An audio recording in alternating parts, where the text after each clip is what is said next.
All's Well That Ends Well is a play by William Shakespeare.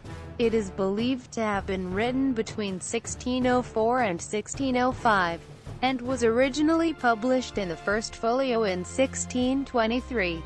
Though originally the play was classified as one of Shakespeare's comedies, the play is now considered by some critics to be one of his problem plays, so named because they cannot be neatly classified as tragedy or comedy. Characters. Capsule summary. Helena, the low-born ward of a Spanish countess, is in love with the countess' son Bertram, who is indifferent to her. Bertram goes to Paris to replace his late father as attendant to the ailing King of France. Helena, the daughter of a recently deceased doctor, follows Bertram, ostensibly to offer the king her services as a healer. The king is skeptical, and she guarantees the cure with her life. If he dies, she will be put to death. But if he lives, she may choose a husband from the court. The king is cured and Helena chooses Bertram, who rejects her, owing to her poverty and low status. The king forces him to marry her. But after the ceremony, Bertram immediately goes to war in Italy without so much as a goodbye kiss. He says that he will only marry her after she has borne his child and wears his family ring. In Italy, Bertram is a successful warrior and also a successful seducer of local virgins. Helena follows him to Italy, befriends Diana, a virgin with whom Bertram is infatuated, and they arrange for Helena to take Diana's place in bed. Diana obtains Bertram's ring in exchange for one of Helena's. In this way Helena, without Bertram's knowledge, consummates their marriage and wears his ring. Helena returns to the Spanish countess, who is horrified at what her son has done, and claims Helena as her child in Bertram's place. Helena fakes her death, and Bertram, thinking he is free of her, comes home. He tries to marry a local lord's daughter, but Diana shows up and breaks up the engagement. Helena appears and explains the ring swap, announcing that she has fulfilled Bertram's challenge. Bertram, impressed by all she has done to win him, swears his love to her. Thus all ends well. There is a subplot about paroles, a disloyal associate of Bertram's. A recurring theme throughout the play is the similarity between love and war, conquering, seducing, betraying, outmaneuvering. Synopsis. The play opens in Roussillon, then a Catalan province of Spain, now in France, where young Count Bertram bids farewell to his mother the Countess and Helena, as he leaves for the court of Paris, with old Lord Lafeu, at the French king's order. Bertram's father has recently died and Bertram is to be the king's ward and attendant. Helena, the young minor noblewoman and ward of the countess, whose father, a gifted doctor, has also recently died, laments her unrequitable love for, or infatuation with, Bertram, and losing him to Paris, which weighs on her though it seems to others that she mourns her father. Paroles, a cowardly military man and parasite on Bertram, trades wits with Helena, as they liken amorous love and the loss of virginity to military endeavors. Helena nearly admits her love of Bertram to Paroles before he leaves for Paris with Bertram and Lafeu. Alone again, Helena convinces herself to strive for Bertram despite the odds, mentioning the king's illness alongside her decision. In Paris, the king and noble lords discuss the Tuscan Wars, where French nobles join on either side for their own glorification. Bertram, Paroles and Lafeu arrive, and the king praises Bertram's father as more truly honorable, humble and egalitarian than the lords of his day or Bertram's. He welcomes Bertram as he would his own son. In Roussillon, the clown asks permission to marry, which he and the countess debate. The steward explains to the countess that he has overheard Helena lamenting her love for Bertram. Despite their social difference, the countess, with sympathy and seeing Helena as her own daughter, coaxes a confession out of her. Helena admits her love, but, in decorum or strategy, reserves her previously realized ambition. They agree that Helena should travel to Paris to attempt to cure the king, even wagering her life for the opportunity. In Paris, the king advises the lords leaving for war, urging them to seek honor with amorous terms and warning them of the Italian women in warlike terms. Bertram, too young to go to war and in Paris to serve the king, is encouraged by Paroles and the lords to steal away to the Tuscan war. He swears to the lords that he will, but after they leave he admits, or reconsiders, to Paroles his intention to stay at the king's side. Lafeu asks the king to speak with Helena, who offers to cure his fatal disease with her father's most potent and safeguarded recipe. The king acknowledges her late father's renown as a doctor, but refuses to entertain false hope. Through a series of arguments showing her confidence, appealing to his irrational or mystical side, underlining her father's reputation, she convinces the king to let heaven work through her. She accepts the king's warning that she will wager her life on the outcome, but to even the scales, she asks that she may choose her husband from the lords at court. The king agrees. In Rousillon, the countess sends the clown to the Paris court with a letter for Helena, but not before the clown teases the countess with his impersonation of the courtier society, and equivocating. Back in Paris, Lafeu tries to speak on the powers of heaven in a world of scientists, but Paroles interrupts him at every turn, trying to one-up him and claim Lafeu's thoughts as his own. They bring the conversation to the king's miraculous recovery and the woman who cured him. The king and Helena enter, and the men are surprised to learn that the woman is Helena. Lafeu may be in disbelief, as he introduced Helena to the king for this purpose.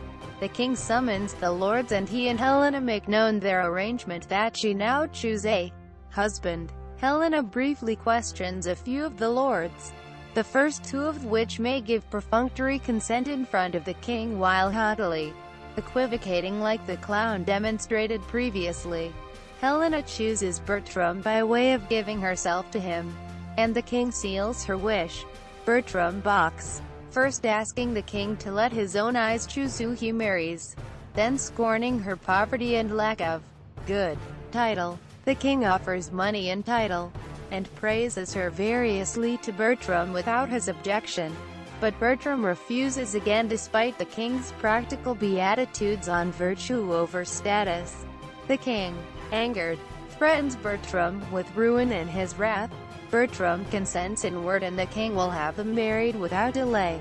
To Paroles, Lafeu mentions Bertram's recantation and Paroles' duty to him, which provoke a peak of haughty contempt from Paroles in which he disdains and threatens the old lord. Lafeu returns the animosity, and leaves and returns to announce Bertram married and further insult Paroles on his way through. Bertram bemoans his fate to Paroles and plans his escape to the Tuscan wars, while sending Helena back home. The clown, having arrived, spars verbally with Paroles on the matter of his lack of title, duty and worth. Paroles delivers from Bertram his request that Helena take her leave of the king while Bertram attends other business. Lafeu tries in vain to convince Bertram of Paroles' empty viciousness.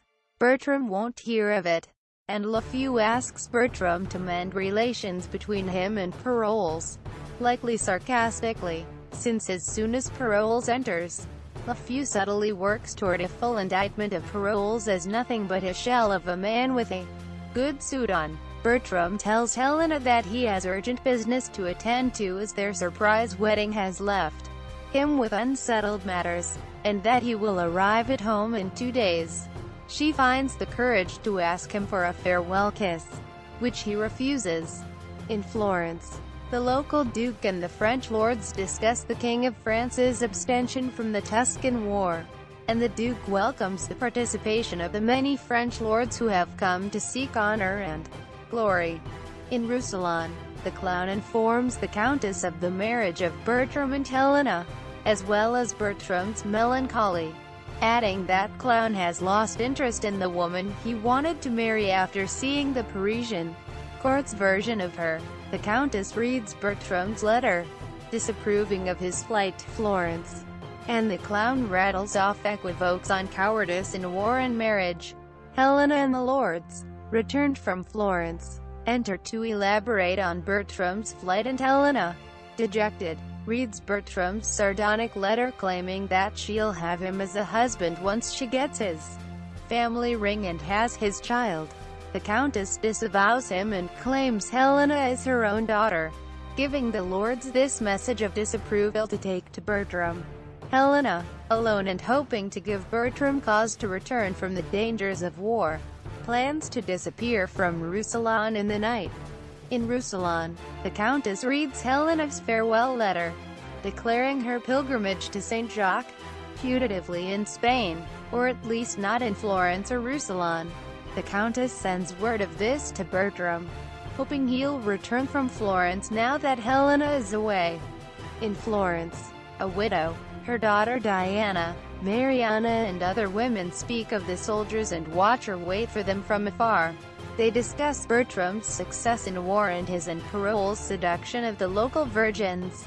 Helena arrives disguised as a pilgrim, who are hosted in Florence at the widow's house. She hears of Bertram's martial fame, his history, and his attempts to seduce Diana most recently. With more equivoques between war and the seduction of virgins, Helena befriends the women. The lords warn Bertram of Parolles' dishonorableness, staking their reputations with Bertram on its veracity. Bertram, now more receptive to the possibility, agrees with the lords' scheme to send Parolles off to recover his drum, lost in the day's battle, so that on his return, they can capture him disguised as the enemy.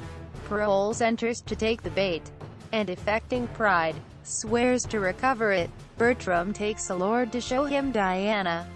Helena has identified herself to the widow, a fallen estate noble, and enlisted her help for coin in order to get Bertram's family ring and switch Diana for Helena. In a bed trick, a French lord and his soldiers lie in wait for Parolles, who bides his time and wonders how long of a story and how many self-inflicted injuries will satisfy the others when he doesn't return with a drum. The disguised French ambush him, and he immediately panics and offers information on the Florentine cause. At the widow's house, Bertram attempts to woo Diana, who questions his motives and sincerity.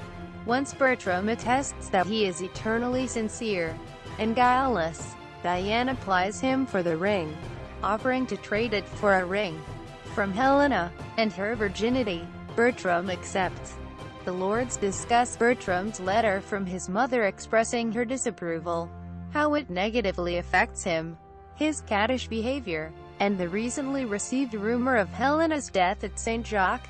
Bertram enters, having arranged his affairs for departure no sooner than having heard of Helena's death.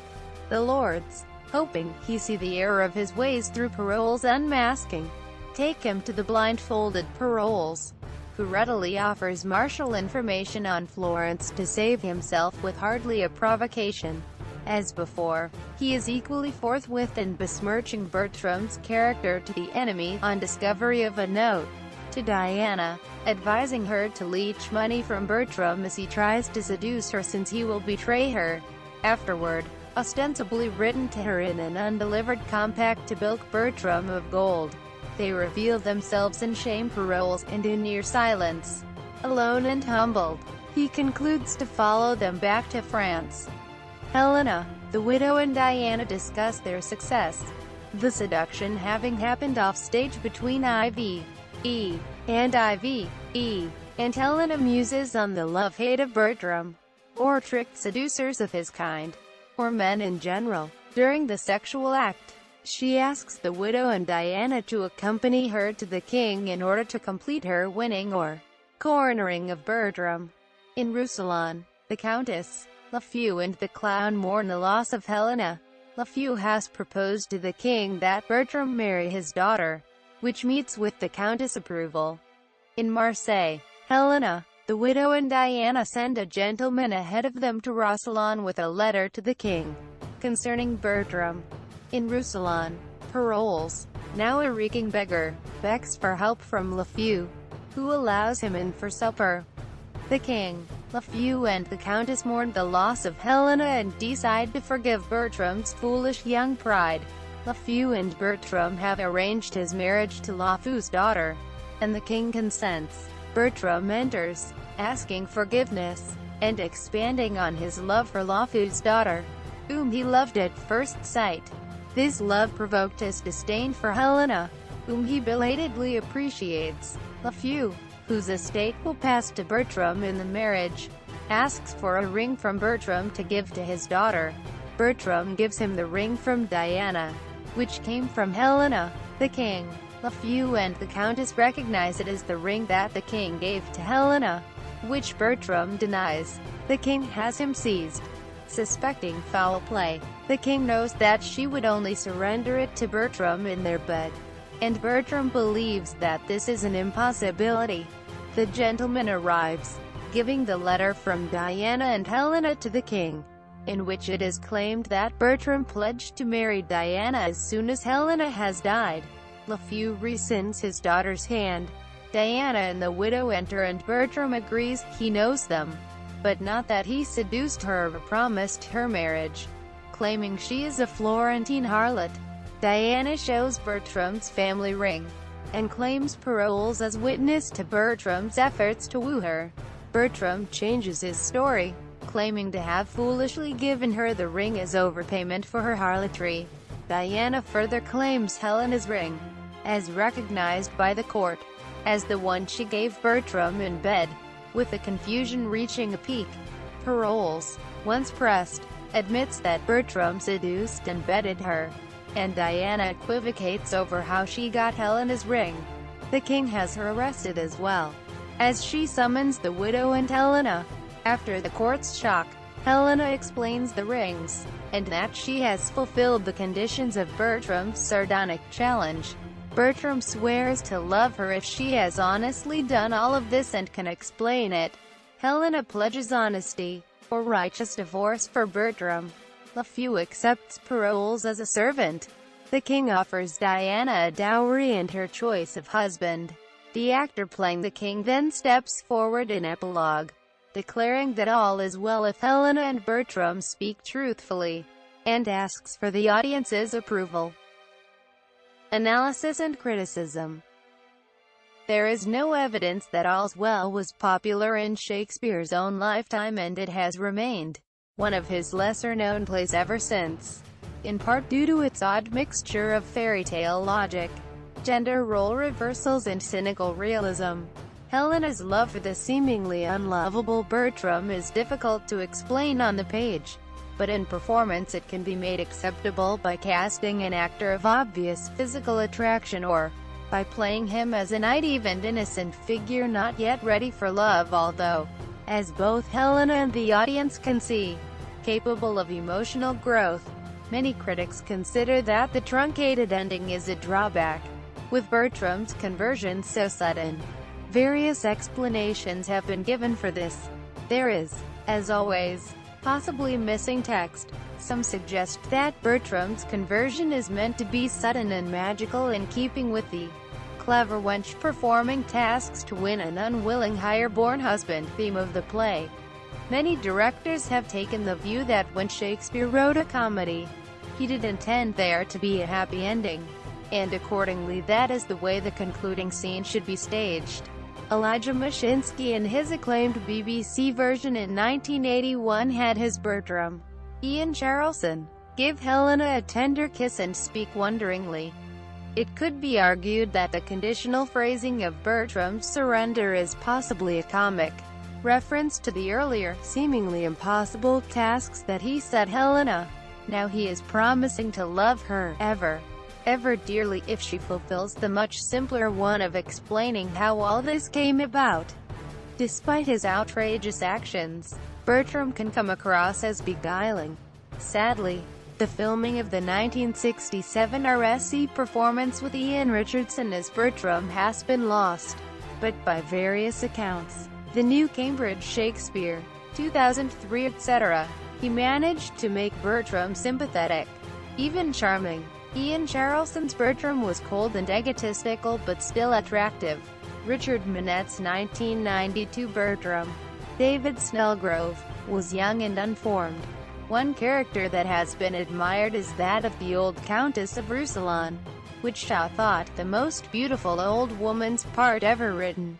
In the BBC television Shakespeare production, she was played by Celia Johnson, dressed and posed as Rembrandt's portrait of Margaretha de Geer. Performance history. No records of the early performances of All's Well That Ends Well have been found. In 1741 the work was played at Goodman's Fields, with a later transfer to Drury Lane. Henry Woodward popularized the part of Carolus in the era of David Garrick. The play, with plot elements drawn from romance and the ribald tale, depends on gender role conventions, both as expressed, Bertram, and challenged, Helena, with evolving conventions of gender roles. Victorian objections centered on the character of Helena, who was variously deemed predatory, immodest and both really despicable, and/or met by Ellen Terry, who also, and rather contradictorily, accused her of Hunt. Indiana 1896. Frederick South Boas coined the term problem play to include the unpopular work, grouping it with Hamlet, Troilus and Cressida and Measure for Measure.